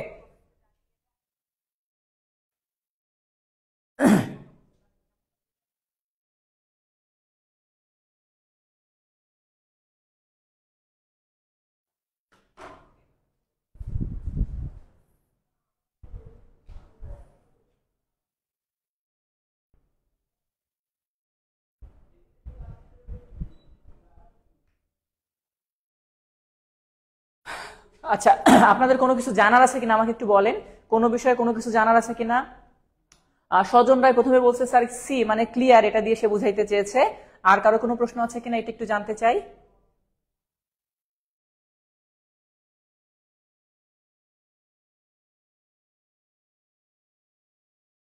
আচ্ছা, she prayed that God might bless me। আচ্ছা ঠিক আছে, জি ক্লিয়ার, অল ক্লিয়ার, আলহামদুলিল্লাহ, সুন্দর লাগছে, থ্যাংক ইউ। এটা হচ্ছে পদাস, আজকে ফার্স্ট ক্লাস করেছেন কে এরকম? তারপর হচ্ছে এটা কি জ্যোতি মনে হয় নাম, ভালো লাগছে স্যার, থ্যাংক ইউ ভাইয়া। ইংলিশ ক্লাস কয়টা নিবেন অ্যাডমিশনের জন্য? অ্যাডমিশনের জন্য ইংলিশ ক্লাস হবে 20টি, অর্থাৎ 20+, সর্বনিম্ন 20টি, 20+ হবে। এক্সক্লেমেটরিটা কাইন্ডলি করেন। আচ্ছা, অনেক ভালো লাগছে স্যার, থ্যাংক ইউ, খুব ভালো লাগছে sir, thank you. Sultana Parvin Faria বলছে আলহামদুলিল্লাহ, ভালো লাগছে, খুবই ভালো লাগলো ভাইয়া। স্বজন ভাই বলছে আপনার ক্লাস খুব ভালো লাগছে, তারপরে থ্যাংক ইউ, আলহামদুলিল্লাহ ভালো লাগছে। তারপরে বলছে মোহাম্মদ আলী, নাম পড়তে পারছি না সবার। শক্তিরায় সেও বলছে ভাইয়া আপনার ভয়েসটা অনেক সুন্দর। ভয়েস মানে কিন্তু আজকে বলছিলাম বাচ্চ, বলেন টিউন, টিউন, টিউন মানে সুর। ওকে, তো যাই হোক, ভয়েস ঠিকই আছে, কি বুঝাইতে চেয়েছি। জিকে ক্লাস নিবে আমাদের চঞ্চল ভাইয়া আছে, আরো 2টা টিচার আছে, ওনারা নিবেন। প্রাইমারি নতুন ব্যাচ দেরি আছে, আপনার ক্লাস অনেক ভালো লাগে sir, thank you sir. Exclamatory সেন্টেন্সটা একটু টু বুঝান। আচ্ছা, এক্সক্লেমেটরি সেন্টেন্স অনেক ভালো হয়েছে, বাট নট টু কেন হইলো ভাইয়া? বলছি কখনো যদি দেখেন ইম্পারেটিভ সেন্টেন্সের শুরুতে ডোন্ট থাকে, ডোন্ট, তাহলে টুর সাথে একটা নট লাগাবেন, হ্যাঁ, আর কিছু নাই আর কি। ডোন্ট থাকলে নট টু, ডোন্ট না থাকলে শুধু টু, না থাকলে নট টু। আচ্ছা, এক্সক্লেমেটরিটা একটু পরবর্তীতে দেখাবো আবার, আজকে অলরেডি 10টা 8 বেজে গিয়েছে, অনেকে হয়তো আমাদের সঙ্গে যুক্ত আছে, আমি নেক্সট আবার দেখাবো। খুব ভালো লাগছে, সবকিছু মিলে আলহামদুলিল্লাহ ভালো, মাশাআল্লাহ খুব সুন্দর লাগছে ক্লাস, থ্যাংক ইউ। আজকে ফার্স্ট ক্লাস করেছেন কে? আকরাম হুসাইন বলছে স্যার আমি ফার্স্ট ক্লাস করেছি, তো আপনারা একটু জানান কেমন লাগলো প্রথম ক্লাস করে। মোহাম্মদ আলী বলছে স্যার আমি ফার্স্ট ক্লাস করেছি আজকে, থ্যাংক ইউ। ফার্স্ট ক্লাস করেছেন, আপনার first impression is the best impression, হ্যাঁ। তো ফার্স্ট ক্লাস করলেন, সেটা কেমন লাগলো? ন্যারেশন করালেন না কেন? ও, এটা প্রথম দিকে একটু আলোচনা করেছিলাম যে এক্সক্লেমেটরি সরো আপনি হয়তো পরে যুক্ত করেছেন। ভয়েস ক্লাস অলরেডি হয়েছে, বেসিক ক্লাস সলভ, হ্যাঁ ভয়েস ক্লাস যারা জানেন বেসিক ক্লাস সলভ ক্লাস হয়েছে, আবার পরবর্তীতে আমাদের অ্যাডমিশন ব্যাচে আলাদা করে ভয়েস ক্লাস হবে, টেনশনের কিছু নাই, ওকে।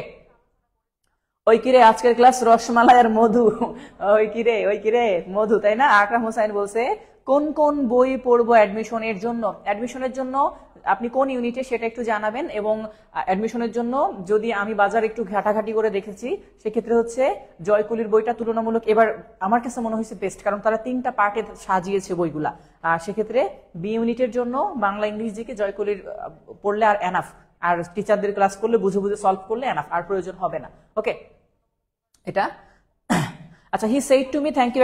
একজন প্রশ্ন করছে, লাস্ট দিয়ে দেই, আপনারা আপনাদের মানে অনুভূতি জানাতে জানাতে।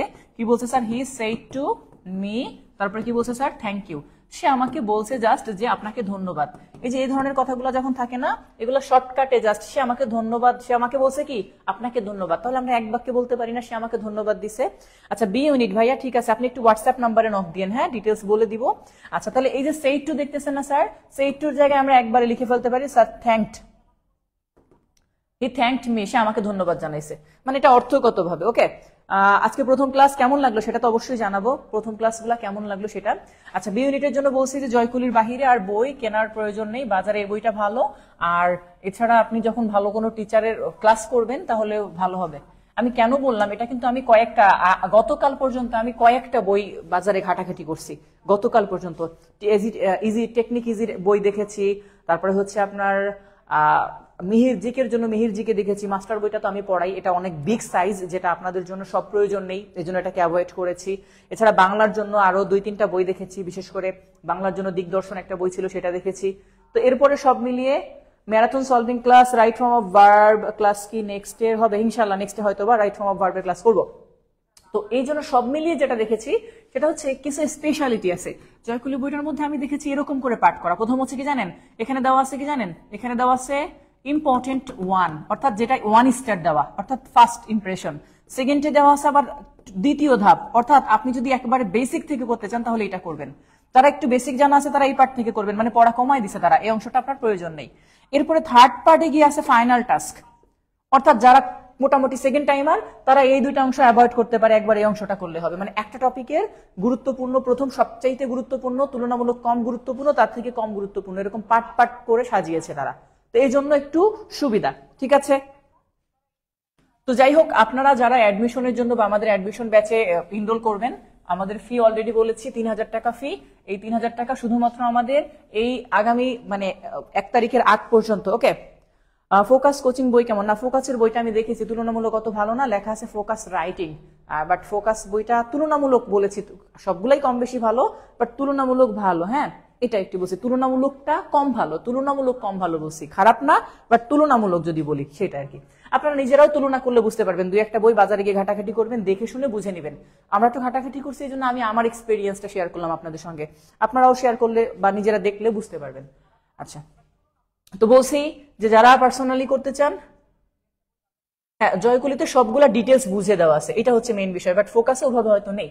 আপনারা একটু আমাকে হোয়াটসঅ্যাপে নক দিয়েন, ওকে, যারা আমাদের ওই ব্যাচে করতে চান। 01970214735, এটা হচ্ছে হোয়াটসঅ্যাপ, এটা হচ্ছে আমাদের কোর্সে এনরোল করার জন্য, আমরা ডিটেলস করে ফেলবো। তো যাই হোক, সবাই ভালো থাকবেন, সুস্থ থাকবেন, আর কোনো প্রশ্ন হয়তো বা আপনাদের নেই এখন পর্যন্ত, বা আছে কিনা 2-1টা প্রশ্ন আমি আরো 1 মিনিট 2 মিনিট সময় নিচ্ছি যে আপনাদের কোনো প্রশ্ন আছে কিনা, ঠিক আছে। যাদের প্রশ্ন নাই তারা গুড নাইট দিয়ে চলে যান অলরেডি, কারণ অনেকে অপেক্ষা করতেছে খাবার নিয়ে, বিশেষ করে যারা বিবাহিত ভাই আপু এখানে আছে, আবার অনেকে আছে বাচ্চা কান্না করতেছে, অনেকে আবার আছে এখানে যারা আম্মা বকতেছে তুই তো মোবাইল নিয়ে বসে থাকস, পড়স তো নাই, এরকম আছে না? তো যাই হোক, সবাই ভালো থাকবো, সুস্থ থাকবো, আর সবাই সবার জন্য দোয়া করব। কারো কোনো প্রশ্ন আছে কিনা এটা একটু জানাবো।